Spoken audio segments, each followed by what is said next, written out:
Hey guys, it's Sunmin and welcome back to Your Money Game, the show where you'll be able to learn how to build a better money game for yourself by earning, spending, and investing better towards your financial independence. Regardless of your investing experience, this is probably one of the most exciting periods ever.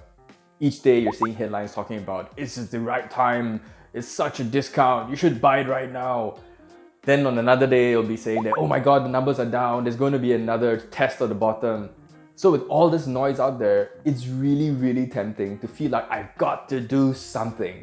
And while it's normal to feel that urge, it's probably not a good idea to act on it. So let's talk about FOMO and investing and how we can manage that a bit better. Before I get into the how, I really want to add a bit more specifics because this is a piece of advice that you might have heard being tossed around that emotional investing is bad. But they don't really tell you why. So I'm going to give you 3 scenarios of what you could find yourself in should you be acting on those kind of emotions. Scenario 1, you make a trade because you're so excited, all your friends are talking about it, Tesla's the best thing since sliced bread, and you should get in now while it's good. So you make the trade, you're in a position, and then you have no idea how to get out.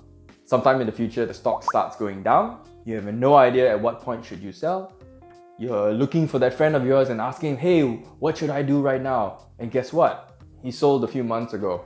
So you're stuck with the position, holding on to losses because you had no idea what you were doing with the trade. Scenario number 2, again, you're so excited and you make that trade and you're committed to the position, but it's way too risky for your personality. Within a short period, let's say the numbers go your way. That's fantastic, you're excited. But then very quickly after, if it's a volatile market like what we're in right now, it goes against you. And then you panic, and then you sell and lose. Scenario number 3 is the most insidious one. You make the trade and guess what? You're successful. It goes sky high, you make so much money, you think you're a genius, you pat yourself on the back and you tell yourself, this is my destiny. I'm going to be rich. Fast forward a year from now, and you might successfully do it again, and maybe even a few more times. One day, because of overconfidence, what tends to happen is you double down or triple down into the position, and things finally break down at that one last trade which strips away all the winnings that you had from before. And that isn't a horror story to scare you, it really happened to one of the investors that I respect the most, Ray Dalio. So I'll put a link below so you can read about his story. So enough with the warning, let's get into how. How do we manage all this FOMO in investing? The first thing to do is douse those flames of emotion with rationality. Rational tip number 1, if you know you're emotional and you're acting on it, odds are you're going in head first with blinders on and you're not seeing all the risks beside you.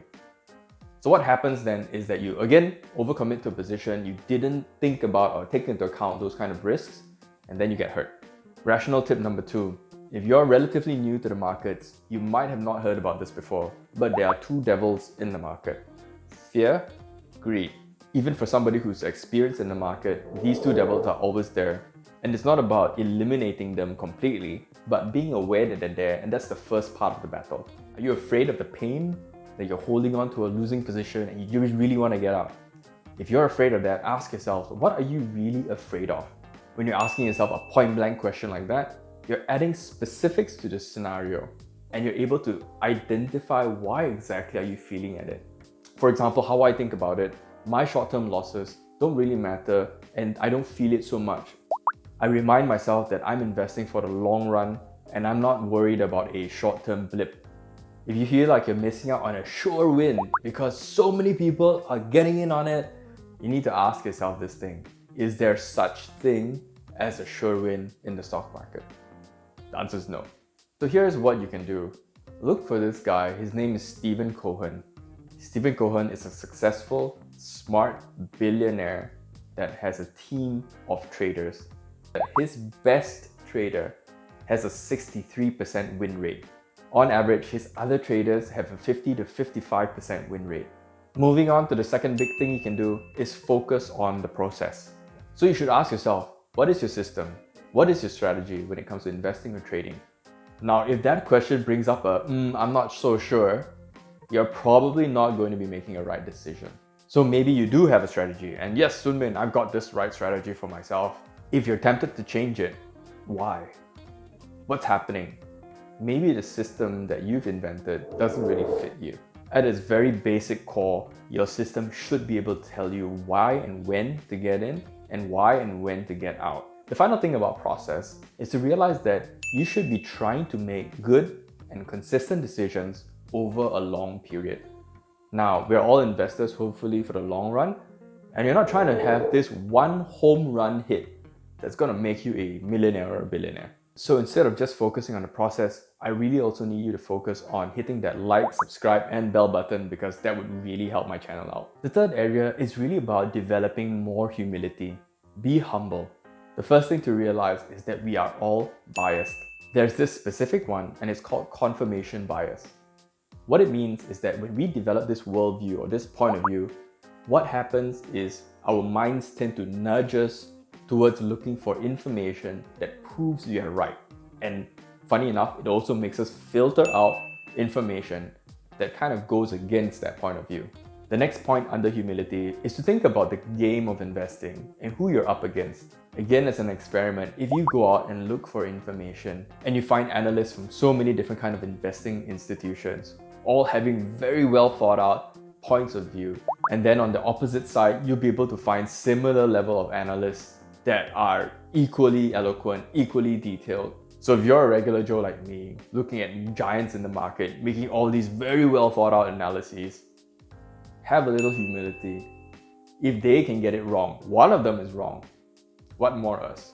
Also, just for fun, I've attached an article below about the uselessness of forecasting. The next area is practicing information distancing. I don't know if it's too soon to be making that joke because we're all social distancing right now, but it's important for you to do that with your information as well. Remember what I said about confirmation bias earlier? You're going to be looking for all that information. Stop it. Don't do it. The next thing is to remember the role of media. Their entire existence is to sell you a headline so you keep coming back and reading. Now, there's nothing wrong with them if you just remember that they're entertainment. But if you find yourself reading and feeling that temptation rise to take action, there's something wrong there and maybe you should step back. The last bit might be a little difficult because if you have friends who are investing and he wants you to take part in it because he's your friend, and it's natural to feel excited and tempted to join in the fun. But investing decisions should be personal, and investing decisions should be made of analyses and not just trying to be a good friend. The final thing that you can do for yourself is really take a deep breath and take a step back and realize that everybody moves at their own pace. Now, if you're watching this, odds are you have time in your favor. Remember that there is no such thing as this is the only opportunity and it is truly once in a lifetime.